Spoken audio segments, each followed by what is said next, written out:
வெண்பருத்தி நூலெடுத்து வாய் வெடிச்ச பூவெடுத்து நான் அணிஞ்சிட தொடுத்து வச்ச நடினமான மாலை இது.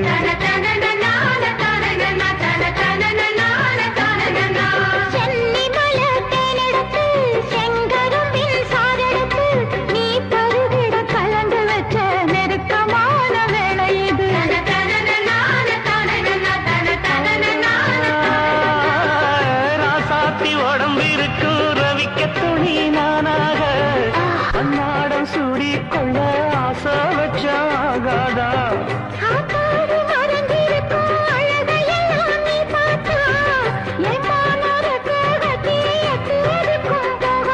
அடிச்சீனி சக்கரையே எட்டி நிற்கிறையே நான் ஏங்கி ஏங்கி பார்க்கிற போறாமி பண்ணுவியே.